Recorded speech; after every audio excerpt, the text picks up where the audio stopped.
I am Kristi. I am from Lawrence Livermore. I work on Umpire, but I also work on some of the multiphysics codes at Livermore. So yeah, I'm gonna explain to you guys what Umpire is, the modular strategy that it has that I think makes it potentially work really well with Kokkos. And then just trying to convince you guys that Umpire is super cool. I'm going to talk about some of the capabilities and the features, particularly the memory resources and memory pools that we provide. And then, most excitingly, using Kokkos with Umpire in what we have deemed the Umpire space. All right. So I'm going to start off with some motivation, but this is going to look very familiar, so I will be very fast. But essentially, using your correct memory resource type is good, like super important for that good performance. But the actual memory allocations are very expensive, right? We know this. You don't want to call CUDA-malloc that many times, or else you are not going to have a good time. So, and then additionally, we don't want to force developers to tie their memory management code to any single type of device. So, that is just, you don't want to make a whole bunch of code changes every time you get a new supercomputer. So that is why Lawrence Livermore put in all of the time and effort to create Umpire. It is a resource management library for discovery, provision, management of memory. So it was created to do one thing, memory management, really well. And that's all it does. We make sure that it works really well with the next generation hardware architectures. Because like I said, I work on some of the multiphysics codes at the lab, and they are all using Umpire. They need to use that next gen hardware, so that kind of drives what Umpire is trying to get going. So, and then of course, Umpire is open source. It is on GitHub. You can Google it, and it will be there. All right, so I need to talk a little bit about Umpire's modular strategy. So it was built as part of the RAJA Portability Suite. So the Portability Suite, it has RAJA, and then it has these other pieces. Umpire is one of them. Another cool one is CAMP, and I know earlier this morning, Damien was talking about using multiple HIP streams, like you can launch one of your Kokkos kernels on one HIP stream, and then you have another kernel going on another HIP stream, and all of that was specific HIP create stream or whatever that call is, and then you had to destroy it. Well, CAMP is a way where you can do that hardware agnostically, essentially, and we call the streams resources. And this has a point. I will circle back around to these resources later. Okay, so Umpire was part of RAJA. It doesn't need to be used with RAJA. And I was telling some of my coworkers at Livermore about this drive to make Umpire usable with Kokkos and to try to reel in some of those Kokkos users. And the way that they reacted, I kind of felt like this meme was perfect, right? Because really, at the lab, RAJA and Umpire are used like two peas in a pod for a lot of for the most critical multiphysics codes. They're always used together, but they don't need to be. So that gets me to my next point. It can be used with Kokkos, or it can be used on its own. And for you Fortran users out there, dun, dun, dun, dun, it does have a Fortran interface, and some people at the lab. They can't use RAJA because they're in Fortran, but we tell them you can still use Umpire and get those benefits. So, yes. All right. So I'm just going to try to draw this into one picture. But so we all know this, that depending on your architecture, your calls to memory can look very different. So we have CUDA, HIP, SYCL, OpenMP target, and then Umpire simplifies all of this. So you will get your Umpire allocator. You will use what we call the resource manager to get your backend allocator, which in this case is device in all caps. And so then you can use that newly created allocator to allocate your memory. And then, you can allocate memory on the host or device with minimal code changes. So in this little example, you can literally just replace device in all caps with host in all caps, and the backend will be malloc.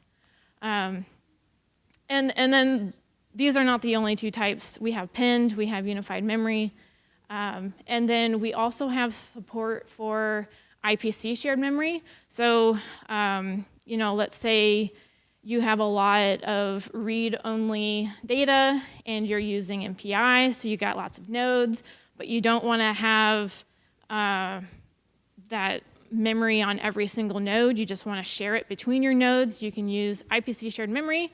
We have support for that. And we have a whole bunch of other things, thread-safe allocators, for example. Yeah. And then the most important Umpire feature is our memory pools. So in the case that you want to allocate lots and lots of data, this is where the memory pools really come and, really where they shine. So memory pools are essentially just a large allocation of memory. And then within your pool, you can have multiple blocks, and it's all accessible by this allocator that Umpire provides. But essentially, it's a less expensive way to manage device memory. And so we provide different types of memory pools. Quick pool is kind of like our quick and dirty pool for people who just don't want to think about which pool should they use. It's like for most cases, it will be very performant and you don't really need to worry about it. But there are certain codes at Livermore that have kind of odd allocation patterns, and they have discovered that there are other pools that work better for them. But honestly, the quick pool should be good enough. And then we have a new type of pool, this resource-aware pool. So going back to the resources with CAMP. So this is resource-aware pool. You could also call it a stream-aware pool. So if you are, you have multiple streams, you're launching kernels on each stream, and this pool will just make sure that you don't accidentally deallocate and reallocate and put it on another stream, to launch another kernel, when actually that memory could still be in use in the previous, on another stream. So it's a way to make sure that the streams are aware of what's going on. Okay, so this is an example of actually creating a memory pool. So again, everything is done through the resource manager in Umpire. But essentially, you make an allocator, which is a quick pool in this case, and then you give it a name of pool, and you say that the back-end allocator that it's going to be built upon is this device, in all caps, allocator. And then with that pool that you just created, you can allocate some size. So then the next issue that developers have to worry about is, okay, is quick pool the best thing for me? Usually yes, but maybe something else could give you better performance. And then different types of allocations within your pool. People have found that if you use temporary allocations with permanent allocations in the same pool could be problematic. in terms of fragmentation. It's harder for Umpire to manage what's going on in the background if some are like, very small temporary allocations and some are very large permanent. Yeah, that may or may not affect you, just kind of depending on what your allocation pattern is. And then managing blocks of memory within the pool with coalescing heuristics. We have a default coalescing heuristic that works for most of our people. But again, if you're doing some fancy, crazy things, and the code that I work on is one of them, you might have to tweak that coalescing heuristic to be more aggressive with how much memory it tries to manage behind the scenes for you, or perhaps you just want to optimize for runtime. I'll use up a little bit more memory, but if my heuristic is less aggressive, it'll be faster. So a few things for developers to worry about with the memory pools. But then a note here is that the Umpire features are composable. So we've seen this on some of the examples before, but we are, even in this example here, the second line where you're actually creating a quick pool, you are composing your quick pool from a Umpire allocator that is a device backend. And then you can take your quick pool and compose a thread-safe allocator on top of that. So you kind of build things on top of each other so that in this particular example, you have a thread-safe allocator on top of a quick pool, which is using the device allocator in the background, which would just translate to hip malloc or CUDA malloc, whichever. And we can do this with a lot of other strategies. We have the allocation advisor, prefetcher, all kinds of things. We actually have really cool cookbook examples. So these are like recipes on how you would want to do something with Umpire. We give you a recipe on how to do that. So we have very good documentation, which I'm very proud of. Okay, and then the coolest part of this entire presentation is actually integrating Umpire with Kokkos. You can add Umpire to your Kokkos implementation to help with the memory performance, essentially by providing the memory pools, which can drastically lower that memory overhead. I really think Umpire can provide more flexibility or options for our developers. I think that Umpire can provide some things that will make it easier for developers in terms of their memory. And then we have a work in progress Umpire space. It has a working host implementation. The CUDA part is mostly there, but we still want to test certain things. We are not Kokkos developers, so all of this was very new. So it's still in an experimental phase. And thank you, Claude, okay, because we used AI to do some of this stuff, because the Kokkos internals are very complicated. Yeah. So as an example of how you would interact with this Umpire space, so we get our resource manager, like we always would, and we create our allocator. So we're going to ask the resource manager to make an allocator of type quick pool. We're going to name it pool and give it a host backend Umpire allocator. And then we're just going to create an Umpire space. So, and we just give it the name that we created it with. So then with this Umpire space object, you would then use it when you create the Kokkos view, and then use that in your Lambda. The next slide is a like a code example that does exactly that. And then this is still being polished. And once it is polished, it will be on GitHub. And then the next big question will be, where will it live? You know, is this something added to Kokkos? Or is it something added to Umpire? Or is it something in a third location? You know, how is this going to work? So still to be determined. But yeah, so this is like a hello world, you know, on the host, super simple, bare bones. But yeah, so we have our allocator. It is a quick pool. We're using the host backend allocator. We've given it a size for the first block of that pool. And okay, then we create our Umpire space. We name it, we give it the name of our pool. And then we create the view. The view takes that Umpire space.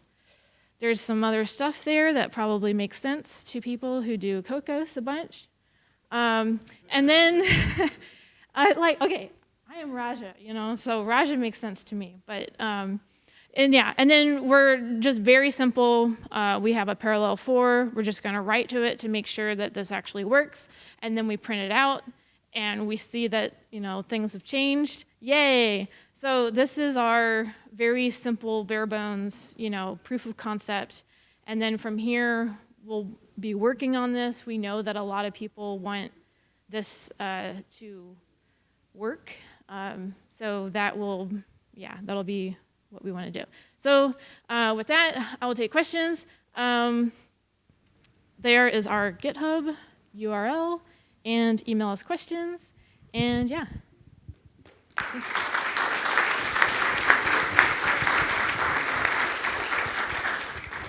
I have actually 2 questions, right? One is more general to memory pools. What's the typical memory overhead you have? Also, how much more memory do you use in your typical application by going through memory pools than just using system level allocators? So it is going to depend on every application that you have. But for the applications at Livermore, it is negligible to the point where there's so much added benefit of using the memory pool and getting that performance that comes with it, that, you know, if they're using a little bit more memory here and there,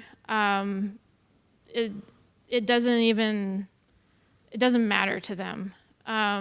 And honestly, you can use the coalescing heuristics to make it more aggressive for saving memory if you need to. But we find that when you turn that knob, it impacts your runtime to the point where you're like, okay, I'm going to turn back that knob because you're getting better performance even with that. So my second question is design-wise, right? What's the deal with all that type erasure and strings being passed into for things, etc., instead of like actually having, you know, types? Okay, so 2 parts. That's a David question because he was the one that that did that. And second part to that answer is we are making the first strides at revamping our API. That's one of like the main goals of Umpire, is to kind of get rid of some of that. And when I saw some of the changes that David was proposing, I was like, this looks a lot like Kokkos. But yeah, so that will be changing relatively soon. So. Yeah, regarding the API, how far are you from a standard polymorphic allocator, or more exactly a memory resource from the C++ standard? Well, so we're not rolling out crazy changes. You know, like we don't want to impact the changes that our developers are going to have to deal with. You know, so the first wave we're doing our operations. So like a move or copy from one allocator to another is what we're focusing on first.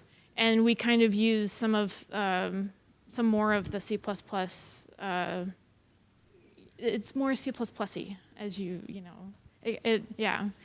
I guess my question was, it looks like you're implementing nearly the interface of memory resource from the standard. It's almost PMR. Yeah. It's a C++ 17 facility. Could it be an actual implementation of it? Yeah. Yeah, okay. Take it offline.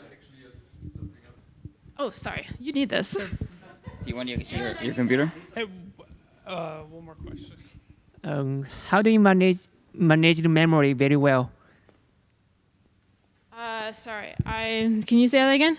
How do you manage the memory very well?